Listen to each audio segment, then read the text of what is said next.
بالله من الشيطان الرجيم. بسم الله الرحمن الرحيم.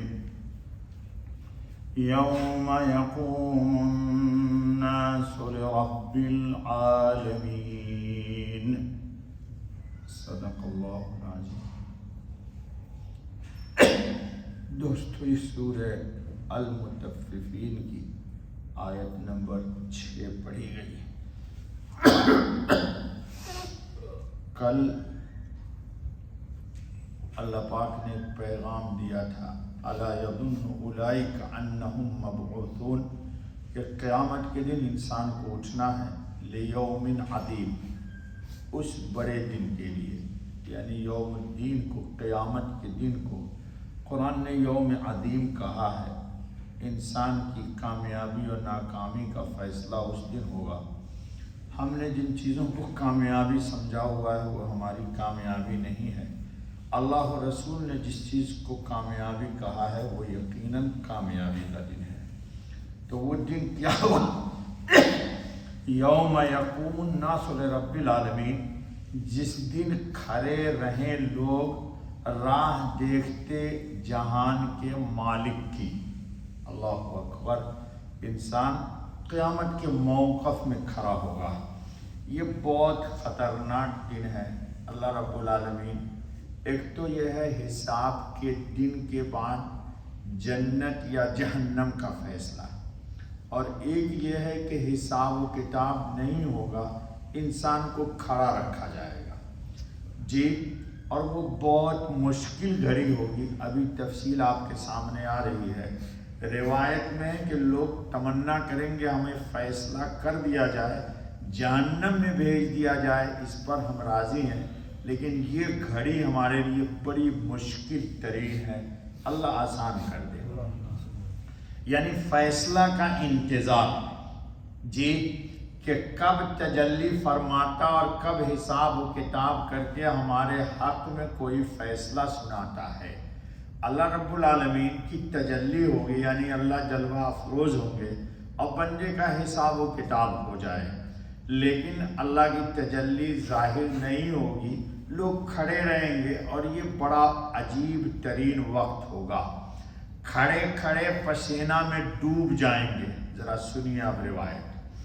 حضرت ابن عمر رضی اللہ تعالیٰ عنہ کی مرفوع روایت ہے کہ رب العالمین کے سامنے اس روز کھڑے ہوں گے جبکہ بعض لوگ اپنے پسینے میں نصف کانوں تک ڈوبے ہوں گے. یہاں تک انسان کا پسینہ ہوگا. سنیے، ابو سعید خضری کی روایت میں ہے کہ، اور یہ روایت صحیحین بخاری و مسلم میں ہے، حضرت ابو ہریرہ رضی اللہ تعالیٰ عنہ کی روایت میں رسول اللہ صلی اللہ علیہ وسلم خاتم النبیین نے فرمایا کہ قیامت کے دن لوگوں کو اس قدر پسینہ آئے گا کہ زمین میں 70 ہاتھ تک پسینہ پہنچ جائے گا. انسان کے جسم کا پسینہ زمین میں داخل ہوگا کتنا؟ 70 ہاتھ. اور کانوں تک پسینہ کی لگام لگی ہوگی. کان تک، یہاں تک، منہ تک پسینہ ہوگا. اللہ ہی عافیت فرمائے. حضرت ابن عباس رضی اللہ تعالیٰ عنہ کا قول لکھا ہے کہ قیامت کے دن بے ایمان کو اس کے پسینہ کی لگام لگی ہوگی اور منہ تک پسینہ میں وہ غرق ہوگا، یہاں تک کہ وہ کہے گا کہ رب العالمین مجھے اس سے نجات دے، خواہ دوزخ ہی میں مجھے بھیج دے، لیکن اس موقف سے مجھے نجات مل جاتی. جابر رضی اللہ تعالیٰ عنہ کی روایت ہے کہ رسول اللہ خاتم النبیین علیہ الصلاۃ والتسلیم نے ارشاد فرمایا کہ مقام محشر میں کچھ لوگوں کو پسینہ کی لگام لگی ہوگی. وہ عرض کرے گا رب العالمین میرے لیے دوزخ میں چلا جانا اس تکلیف سے آسان ہے، یہاں سے مجھے دوزخ میں بھیج دیجئے، وہ آسان ہے، یہاں مشکل ہے کھڑا ہونا جو میں پا رہا ہوں. اور دوزخ کے عذاب کی شدت سے واقف ہوتے ہوئے بھی وہ دوزخ میں جانے کی تمنا کرے گا، لیکن یہاں سے نجات پانا چاہے گا. لیکن یہ موقف میں کب تک کھڑے رہیں گے؟ بیہقی نے آیت یوم یقوم الناس لرب العالمین، اس آیت کی تشریح میں حضرت قتادہ رضی اللہ تعالیٰ عنہ کا قول نقل کیا ہے کہ کعب احبار فرماتے تھے کہ لوگ بمقدار 300 برس کھڑے رہیں گے۔ کتنا؟ 300۔ اسی لیے اقامت کے بعد جب مؤذن اقامت کہہ دیتا ہے نا جی، اور امام اللہ اکبر کہنے والا ہوتا ہے، تو اس بیچ میں ایک دعا منقول ہے، اللہم ارحم وقوفنا بین یدیک، اے اللہ ہم دو ہی وقت آپ کے سامنے کھڑے ہیں، یا تو نماز میں یا موقف میں، تو اس وقت کیا پڑھنا چاہیے؟ اللہم ارحم وقوفنا بین یدیک، اے اللہ ہمارے حال پر رحم کر، ہم آپ کے سامنے کھڑے ہیں، یہاں بھی کھڑے ہیں، اور جی سورج قریب ہوگا۔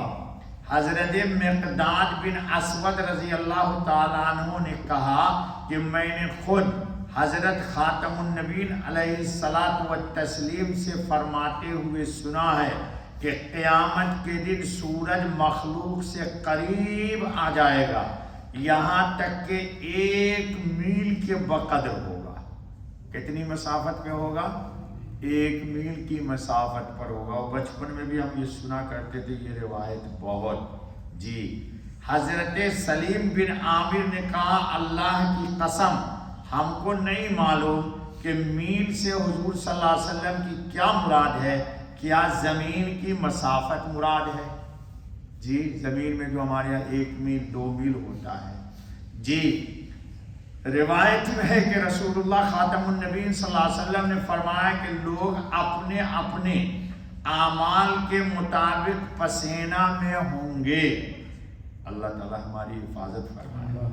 پسینہ بعض لوگوں کے ٹخنوں تک، بعض کے زانوں تک، بعض کی کمر تک ہوگا، اور بعض کو پسینہ کی لگام لگی ہوگی یعنی منہ تک ہوگا۔ رسول اللہ صلی اللہ علیہ وسلم نے یہ فرماتے ہوئے اپنے ہاتھ سے منہ کی طرف اشارہ فرمایا کہ یہاں تک پسینہ ہوگا۔ وہ دن ہی دوستو نفسی نفسی کا وقت ہوگا، سورج کی گرمی۔ عقبہ بن عامر کی روایت میں ہے اللہ اکبر اللہ اکبر اللہ اکبر کہ سورج کی گرمی سے پسینہ میں کیڑے مکوڑے اس طرح ابال کھائیں گے جیسے ہانڈی میں ابال آتا ہے۔ انسان کو پتہ نہیں وہ دن کتنا، اللہ تعالیٰ نے خبر دے دی نا دوستو۔ کیا خبر دے دی؟ لیوم عظیم، وہ ایک بڑا دن ہے جی۔ روایت میں آ گیا کہ اس روز کی دہشت سے لوگوں کو ایسا پسینہ آئے گا کہ منہ تک پسینہ کی لگام لگ جائے گی، اگر کشتیاں اس میں چلائی جائیں تو کشتی چل جائیں گی، اتنا پسینہ ہوگا۔ اب سنو مومنوں کا اعزاز۔ امام بیہقی نے ابن عمر رضی اللہ تعالیٰ عنہ کا قول نقل کیا ہے کہ اس روز سختی کی اتنی شدت ہوگی کہ حساب سے پہلے بے ایمان کو پسینہ کی لگام لگ جائے گی۔ دریافت کیا گیا کہ پھر مومن کہاں ہوں گے؟ فرمایا کہ سونے کی کرسیوں پر ابر کے سائے کے نیچے۔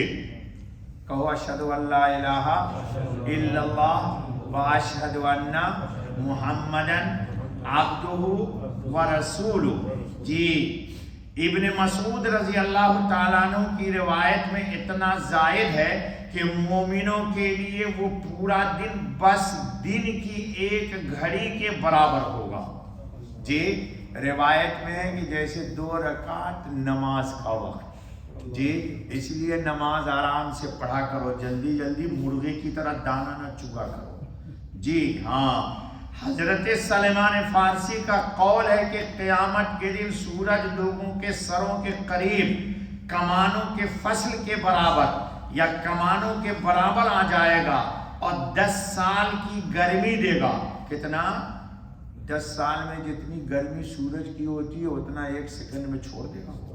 اس روز کسی بھی بدن پر کوئی پردہ نہ ہوگا، مومن اور مومنہ کا ستر لیکن دکھائی پسینے میں ڈوبے ہوں گے تو کہاں دیکھیں گے جی، اور نہ سورج کی گرمی مومن مومنہ کو محسوس ہوگی۔ کہو الحمدللہ۔ یہ سب ایمان کا فضل کا کمال ہوگا۔ ہاں بے ایمان کو وہ گرمی خوب پکائے گی کہ ان کے اندر سے اق اق کی آواز سنائی دے گی۔ وہ غرق ہوں گے نا تو اق اق کی آواز نکالیں گے۔ دوستو اپنے ایمان پر بھی کبھی اللہ کا شکر ادا کرو۔ ایک پیالی چائے کو پلا دیتا ہے تو کہتے ہو تھینک یو، اور اللہ نے ایمان دیا تو کبھی کہا اللہ سے کہ یا اللہ تیرا شکر ادا کرتا ہوں کہ بن مانگے تو نے کلمہ توحید عطا کر دیا، قرآن عطا کر دیا، رحمت للعالمین عطا کر دیا، قیامت پر آنے کا یقین عطا کر دیا، جزا اور سزا کے دن کا ایمان عطا کر دیا۔ اللہ اسی عقیدے کے ساتھ ہم کو اور آپ کو اٹھائے۔ بس سبحان اللہ وبحمدہ، سبحان اللہ العظیم، سبحانک اللہم وبحمدک، اشہد ان لا الہ الا انت استغفرک۔